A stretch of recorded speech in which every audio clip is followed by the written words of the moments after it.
eenyu mucaa Harargee sana qabsiise abbaa mucaa Harargee sana qabsiise yoo mucaa kanas qabsiise maaliif beektu dhaggeeffadhaa Oromoo namni mucaa Harargee sana qabsiisee waggaa 15 itti murteessise suni xahaallee harka keessaa qaba maaliif beektu faayiliin jaraa tokkoon itti murtaa'e yoo hin dogoggorreef faayiliin jaraa tokkoon mucaan erga qabame ammami xahaan erga qabame yoomi maaliif walitti qabamanii faayiliin jaraa tokko ta'ee murteen jaraa tokko ta'ee mana hidhaa tokko darbatamanii kan jedhu deebiin naa kennoo jiraate come here.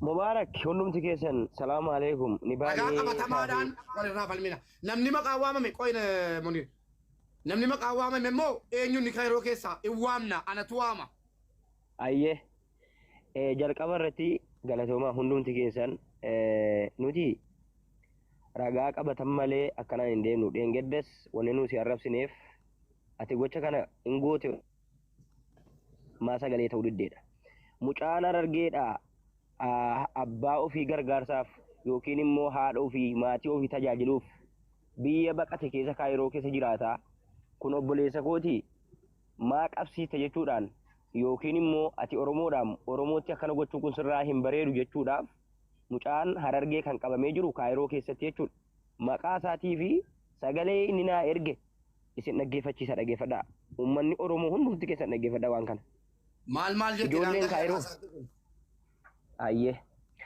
barbaaddu sagalee si dhaggeeffachiifna hin dhaggeeffatu nama jaraaf sagalee qoy mucaa Harargee jala tahaa fi gurbaa Harargee sana sagalee ta'eetiyyuu sababii sagalee ta'e qabame jetta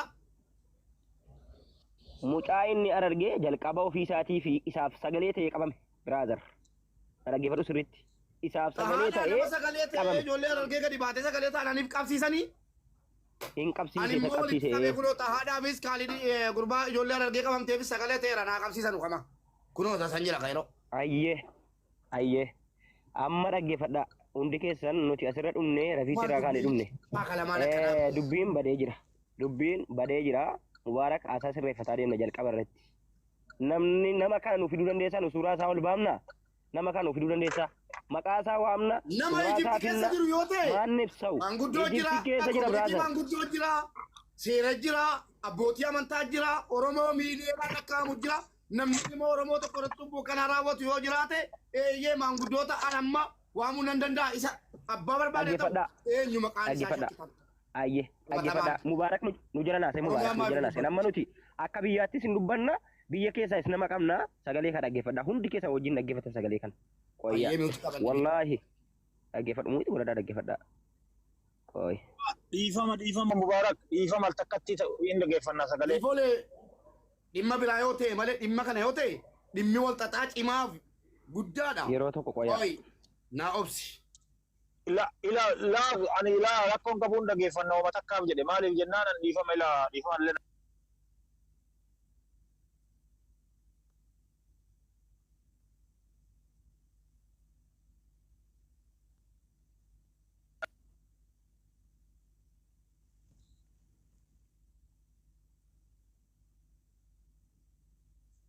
miyuutii jirta Mubaarak ana wajjin dhaggeeffadhaa amma Harargee waggaa 15 itti faradame maqaa isaa waaminaa jedhanii maatii naa dawwalanii kaanii dhaggeeffadhaa Mubaarak nu jiran iyyin yoo ofii keeti akkuma amma ijoolleen jedhan kana iyyuu malee waa balleessuu jettanii nu jiran iyyin sagalee dhaggeeffadhu suuraa isaa ol baafnaa maalni ibsa'u nu as faraarra'uu hin danda'u ijoollee keenya qabsiisa isin keessa taa'e ijoollee jimmaa ta'a ijoollee jimmaa qabsiisu maalni ibsa'u ijoollee jimmaa ta'a ijoollee jimmaa qabsiisuun dubbat sagalecha dhaggeeffachuu barbaada. jalqaba gaafa inni Kaayiroo godhe koomaniitiin Kaayiroo jiru irratti barreessaniiru. Uummataan haasara barsaniiru. Akka inni Kaayiroo seene namni Naziif Baamachaa jedhamu naziifi naqi dawali fi naziifin naziif naqami ni fidi dawali nan fidaayyee fidi dawali fidi barbaaddu suuraa isaan sii kaayoon beekne fidi dawali booyee sagalee dhaggeeffannaa moo jala keenya haadha dhawu sagalee dhaggeeffannaa moo fi dhaggeeffannaa namicha Yoo beekani waan kana lafa dabarfate. Sila geeffanna moo sagalee jala geeffanna. Inumaayyuu makaraboonii ofitti kaatee dubbataa namoonni dubbataa maali tokko. Ragaan ta'u kun. Ragaa hin ta'u kun ali qabbalame. Hin fudhu rage. Hin fudhu. Tahaa kana tahaa irratti eegalee namoota bareedduu nu beekaa tokko tahaa irratti eegalee tahaan immoo nama rashaa jedhamu nama tuubbaatii nama kana hojii suuqii walitti banatee tahaa qabsiisuun polisiin dhaqee tahaa dhabee rashaadiin qabee rashaadiin namni kun yeroo rashaa qabamu achirraa mana qaba hin argaara makiinaa ofiitiin rashaadiin fuudhee waajjira polisii geessee addeebi'ee xaaduma kanarraa birrii kuma kudhan fudhatee waraabi sagalee qollee yoo si waraabama ta'e. Miutii qabadhu. Kaalee miutii qabadhu. Dhagaa isiin himaa jalqaba kutaa lamaa fi 23 gaafan biyya sana jiru. Kaalee miutii qabadhu. Kaalee miutii qabadhu. Rashaadii qabee rashaadii yeroo qabamu. Achi dhaggeeffatu dhalloo meedhaa. Sagalee kana hin fudhu. Akkana ba'anii tas ba'i tokko jedha. Namicha makaraboonitti keessee OMN irratti haasa'a moo? BBC irratti haasa'a mootummaa wayii jiraayyi isa qabaadhaaf sagalee jijjiirratee haasa'a noo ali qabbalame hin fudhu kana. Yeroo tokko haasa'a ila kaalidoo ko habiibi onnee kennan beekaa dhugaadhaaf malee ati nuurrayyuu ta'a akka hin beekne hin beeka. Quuqama si keessa jiru naaf galaa achumatti naa qabadhu. Xahaan himateera. Xahaan nama iddoo dhaloota isaa wajjiniin maqaa nama sanaa parsonaalistirii nama sanaa iddoo inni ture himateera. Dhagaa jirtumti. Kanaaf isa kanaaf ragaa adda addaa funaanuu maal nu barbaachisu. Amma kan nu barbaachisu akka kootti nama sana miidiyaa irratti finnamoo nama sana karaa koominiitiitiin qabnee dubbii kana yoo inni fudhate akka jaarsa biyyaatti abbootii gadaa hirmaachisnee koominiitii biyya sana keessa jiru abbootii jaarsolii namoota biyya sana keessa jiru wajjin finnamoo miidiyaa irratti baafnaan anaaf kan gaafiinatti ta'e jiru. Jireenya jedhu fayyaa ta'e obboleessa keenya ilaane maal jechuu barbaade dhiifama naa godhi. Meeqoy ni baani meeqoy obboleessa kee dhugeen bu'ineeti ni baani qoy ati amma sagaleen kuni sagalee ijoolleen haasaan kuni haasaan ijoollee kanaa sobaa jechuu barbaaddaneeti moo sagalee sirrii miti jechuuf immoo barbaaddan immoo suuraa isaa amma fakkeenyaaf amma ilaame kaalin nuti qabadhu namni dubbataa jiru hangafa kee ta'a. Qoy tokkummaa mubaarik ilaa jecha sagalee ammaa keessatti namichi kuni namicha amma abbummaan isaan beekamne nabaani si fakkaatee yookiin ana fakkaatee naasofne kuni nooziiba boomoo coo jedhama jedhaa ture ali qabbale abbaa feete taata feetu yeroo keessa jiraadhu naas faraarra'uu hin dandeessu. Naziif kanuman beeku moo kabiraati kaxaa wajjin turan hiriyaa isaati moo kabiraati. Nabar Oromiyaa isaa. Beektu obboleessa si wajjin teenyee naasofnu kanan beektamu beektu namicha kana. Nan beeka nan dhiyeessa.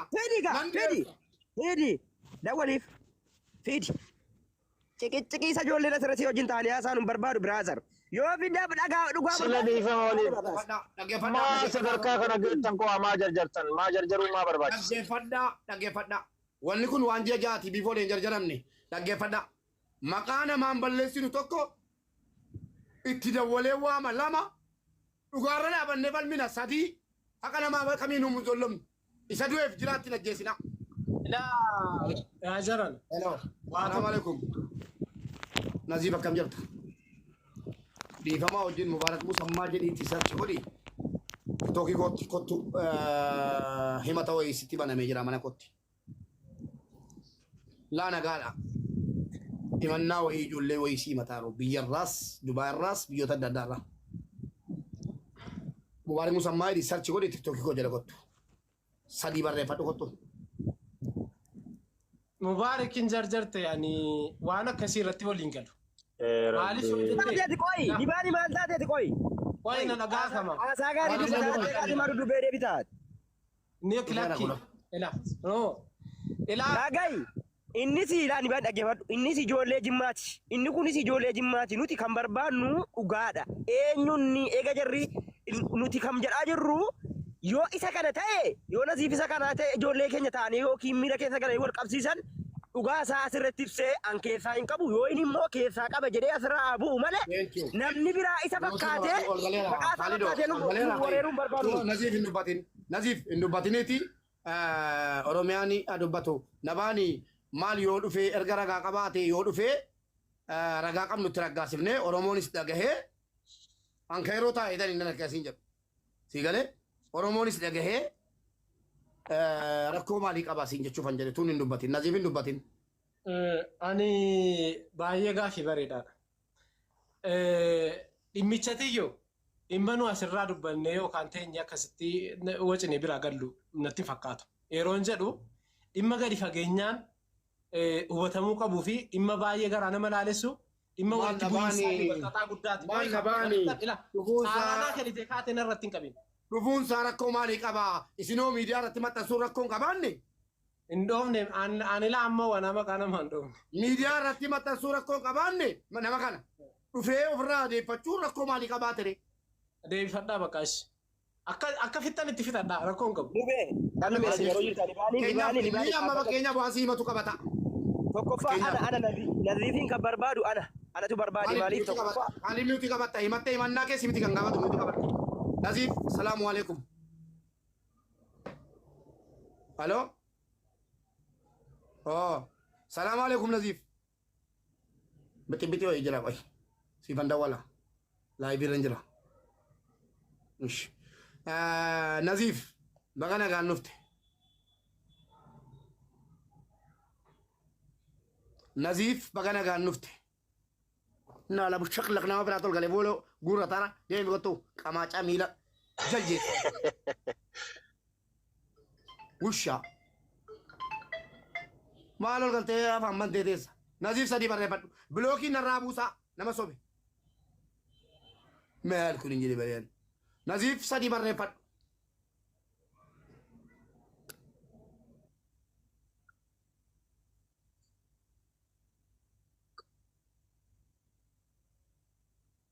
warroonni lakkoofsa sadi barreessitan hin barreessinaa ka.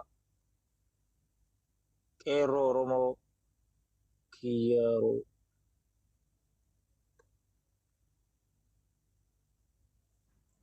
Yoo isan taane bilookiidhaan asirraa akkasii buusa. Eenyuun natti? Mooditarii bilookii qopheeffadha. Okay, assalamu alaikum warahmatullahi Qeerroo. wabarakatuh. Waalaikum assalam warahmatullahi wabarakatuh. Eenyuun ni? Mubarak ana Okay. Nazifi.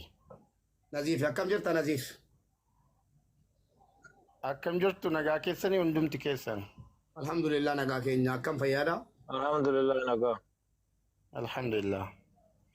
Baga nagaa taate miidiyaa kana irratti waan tokko deemaa jira. Ittis arrabsamnee, ittis komatamnee waa meeqa taane macarashaan isaa immoo sitti dhufee Naziifi kan jedhutu dubbatame jennaanii akka miidiyaatti jechuudha.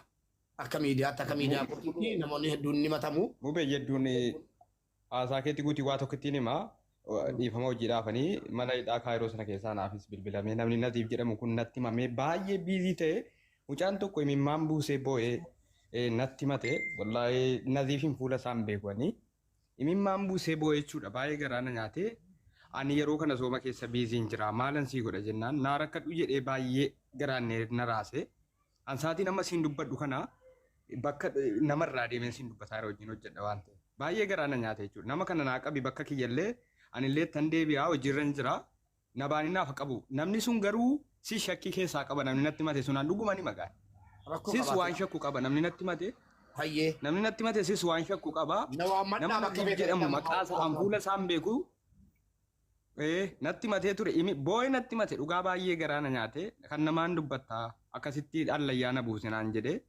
waan baay'ee garaa nama nyaatu hedduu natti mee Anaa wajjin jechuudha. wallaan hojiidhaaf biizii Naziif anaa wajjin. Naziif anaa wajjin. si matir namichi sun mubaarak illee akkati harka waa keessa Mana koo bari mana waa maa qabaa kana waa maa baay'ee garaana nyaate nama kana Hayyee osoo hin gadhiif Nuti qabadhu tokkummaa yoo yeroon qabdu ta'e nuti qabadhu maqaan balleessin. Wal haa kabajnu kabajaan dubbanna nuti qabadhu ta'e. jechuun shakkii egaa gaa nuti Dubbachuu dandeessaa narratti mata barachuu dandeessaa viidiyoo baay'ee akkana na baanitti as bahi na himachuu dandeessu amma Miuti qaba durraa ta'anii. Amma mana keetti deemuu dandeenya garuu atii fi Naziif na jalaa hin baatan inshallah haqaan na jalaa hin baatan. Wallaahi dhiifamatti na gaafatta warra balkaabaa warra badhaa ijoollee. Yaa boo maal taatan rakkoo galee teennaa miisi namoota gurguddaadha eenyutu rakkoo kanaaf walitti teettamaa isimaa walitti tartarree dhiisa. Dhiisi laa miti malee haasaa balleessuun yookiin immoo duula waan biraa fakkaataa jira ergaa. La tokkummaa. Mee Mubaarak waan tokko la. Jara keessa miira keessan galina. Mee miira keessa seenaa fi waan kana dhiisaa ka waan nama kabajaan nama yaamtanii kabajaan nama dhageeffannaa rakkoon qabu mee abuu maal taatarree. Akkasi. Akka miidiyaa yoo danda'ame Mubaarak yoo danda'ame viidiyoo nu baasisi. Ano jirra jira amma Mubaarak iyyuu Naziifin nama jedhu kana Mubaarak uffannisuu danda'a.